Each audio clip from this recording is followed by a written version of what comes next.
ደስታና አብርሽ ተደባደቡ። አብርሽ ደስታን አንቆ ያዘው። ሩቲ ተጨነቀች፣ ግራ ተጋባች። አብርሽ እዛው እያለ ዛሬም በድጋሚ አበባ ይዞ ቤት ድረስ መጣ። ፈረንጆ ይዞ መጣ።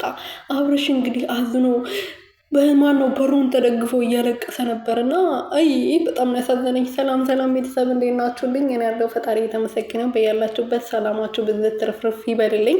ለዚህ ቤት አዲስ የሆናችሁ ሰብስክራይብ፣ ሼር፣ ላይክ እያደረጋችሁ ቤተሰብ እንድትሆኑ በትህትና እየጠየኩኝ በድጋሚ ዛሬም ሩትዬ ወንዶቹን አጋደላቻቸው፣ አስደበደበቻቸው ማለት ነው። አብርሽ ሲያወሩ ሲስቁ ችሎ መጨረሻ ላይ እንግዲህ አንቆ ሊገለው ነበረ። በግድ ነው ያገላገሉት ማለት ነው። አብርሽ እንግዲህ ችሎ ትዕግስቱ ተሟጠጠ ይመስለኛል እና እዛ ጋር ቆመ እንግዲህ የማየውን ነገር እያደረጉ ነበር። ፈረንጁ ሮቤል ወንድም ተብዬውም ሩትዬም እንደዛው ደስታውም እንደዛውና የማየን እንትን እያሳዩት ነበረ።